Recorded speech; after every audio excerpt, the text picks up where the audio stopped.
I was 16 in my junior year of high school. I had 9 periods in a school day. 5th period was lunch, and straight from there was my astronomy class. My astronomy class was actually held in one of the 2 basement classrooms of the school. My high school was big. There were 3 floors, and even that wasn't enough to accommodate all the classes offered. So, the school built 2 classrooms in the basement. It was honestly kind of creepy down there when nobody else was around. It used to be a janitorial area. However, it was remodeled to better resemble a typical hallway. The only thing was, there were no intercoms or loudspeakers down in the basement at that time. For that reason, no classes were held down there. First period, for the morning announcements, everyone referred to this little second-floor basement as the chamber, and everyone always tried to get classes down there just because it was air-conditioned, and the classes were typically easier, plus it had its own bathroom down there. We had a quiz in astronomy that day. Usually I was one of the first done just because I found the class easy. After I finished my quiz, I texted my friend who was in the other basement classroom to meet me in the bathroom because I was bored. He told me, okay. I walked out of the classroom and down the small hallway to the bathroom.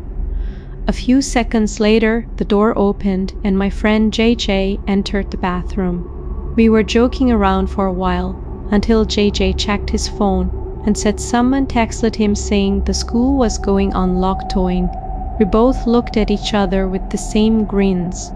Neither of our teachers saw us leave the classrooms, which meant we had free range of the school while it was on lockdown. We agreed to sneak upstairs and look around the hallways just for the hell of it.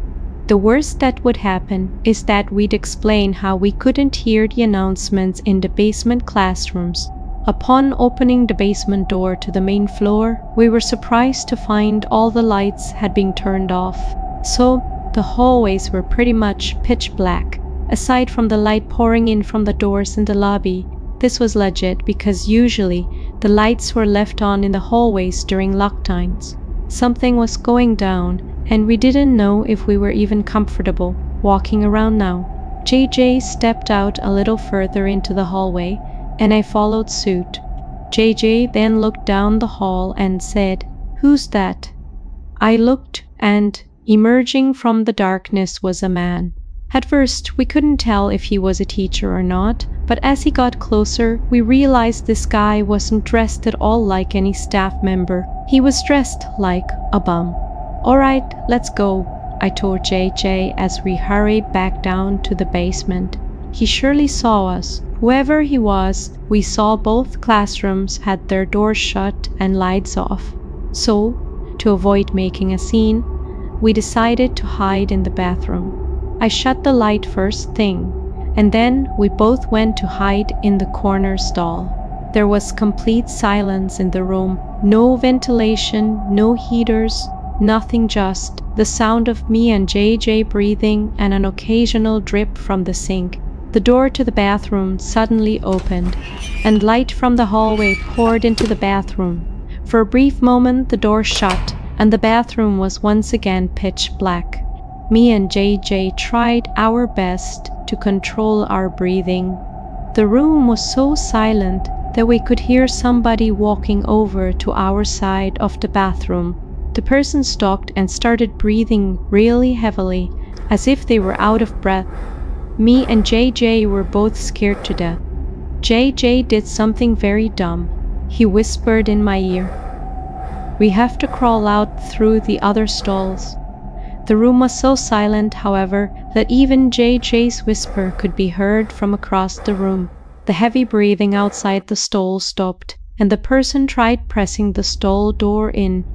That was when I whispered, "Go, go," to JJ.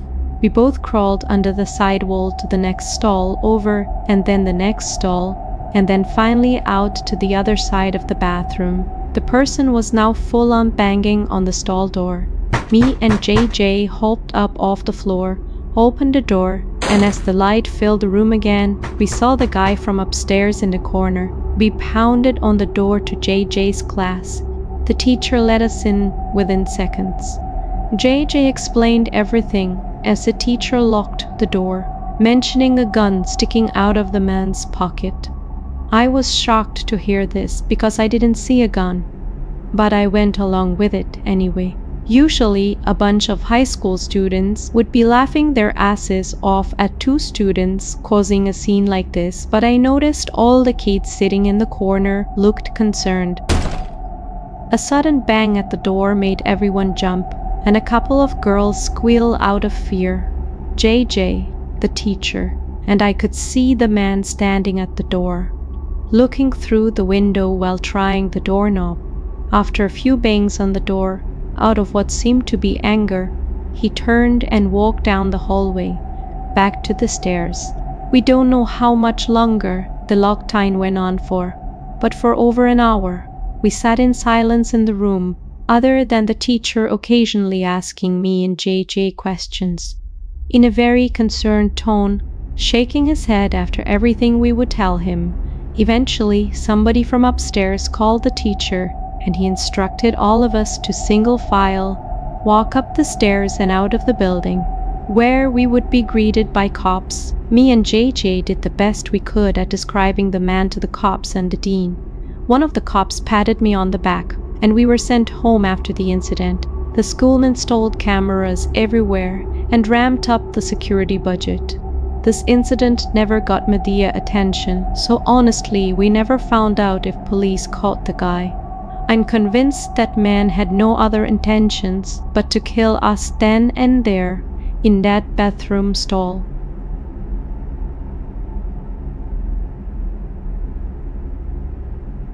I'm a retired New Jersey police officer. Throughout my 20 years in the force, the most disturbing call I ever received was for a school lockstawing happening at a nearby middle school, of which I'll leave out the name for legal reasons. It happened on a stormy, dark day. My car number was called on the radio to respond to a lockdown, where a suspicious-looking man was seen stepping out from a white van parked behind the school and walking into the back door by the boys' locker room. I pulled up to the back parking lot of the school, right next to the white van. Nobody was inside, and all the doors and trunk were locked. I opened the red back door that entered into the gym hallway right by the locker rooms. The main lights had been turned off, so the whole inside of the school was dark. I unholstered the flashlight from my belt and used it to navigate the halls. I made it to the lobby of the school, where a woman emerged from the front office. She was quietly telling me to check the boys' locker room, but to be careful because the person might be armed. I called for backup on my radio and was assured backup was already on the way. I made it back to the hallway I entered from where I found the boys' locker room right next to the exit. I pushed it open very quietly. There were no windows in the rooms. Therefore, there was no light whatsoever in that locker room, only the light provided by the flashlight. There was a white noise in the room, some kind of vent on the ceiling, blowing air. But even over that, I was hearing faint, scratching type noises or little dings on the locker doors from the other side. I was supposed to make my presence as a police officer known, but honestly, I was just too scared. The tension in the room was insane. I held my flashlight in one hand and my gun in the other. As I snuck to the other side of the locker room, it seemed like wherever I was in the room, the dings and thuds would be coming from the other side. I was standing in the corner of the locker room, right by the door to the bathroom, when the sound of someone slamming a locker door from another room made me jump out of my skin. I went in the direction of the slam, to find it was from the boys' football team locker room. There was no door separating the main locker room from the football locker room. The lockers in here were also 3 times the size. I finally had the nerve to make my presence known by shouting, "Police!" After shouting, a kid started screaming, "Help!" from somewhere in the room. It was very muffled, though the kid pounded on a locker door on the other side of the row I was in. When I found out that the boy was trapped inside of a locker, I felt sick to my stomach. I told him I'd be right back, once again calling for backup.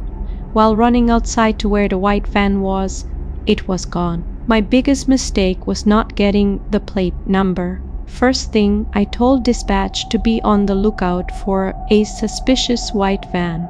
I ran back into the school and instructed the staff in the front office to end the school day and to send somebody with the key to the locker room to get the boy out of the locker. The boy was held by a man with a knife on his back. As I speculate, the man was quietly trying to get the 12-year-old boy into his van. The boy was bleeding on his arm from the man cutting him while resisting. The man's van was spotted a week later in a 7-Eleven parking lot, where he was arrested after being properly identified.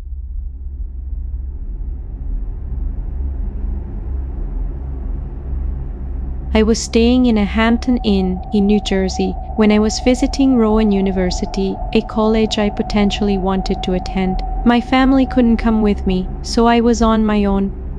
After attending campus tours, I went to get a bite to eat at a nearby restaurant and then went back to the hotel at around 8 p.m., planning on going back to campus again the next day. About an hour after returning to my room, a strange alarm started going off in my room, along with a white light flashing from the corner of the ceiling.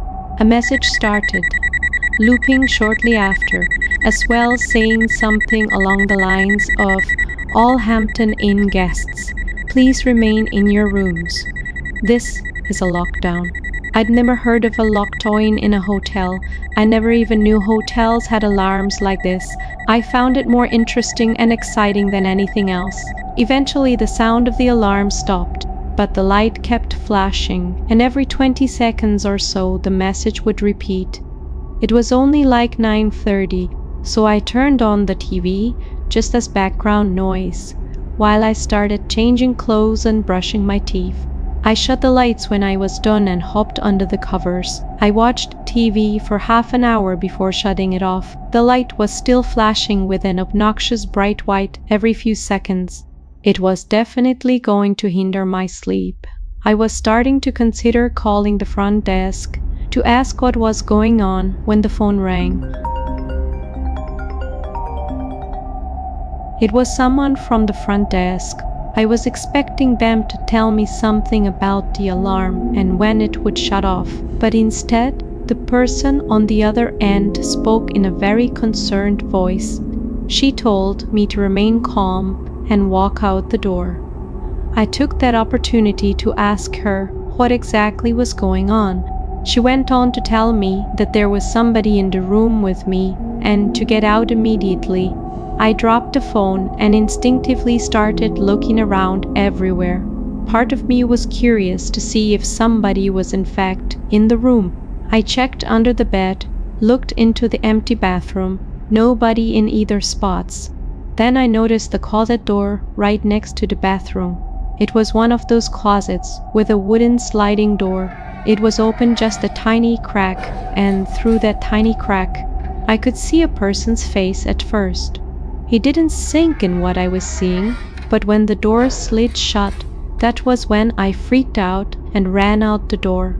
The people at the front desk showed me security footage from an hour earlier of some sketchy-looking man walking around the hallways, apparently looking for a certain room.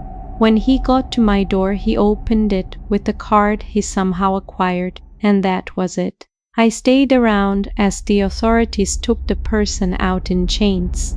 It was a man, of course, on the shorter side, easily in his 40s. He looked at me as he passed, as if he knew who I was. Immediately, it's scary thinking back that he may have been watching me for more than an hour from that closet.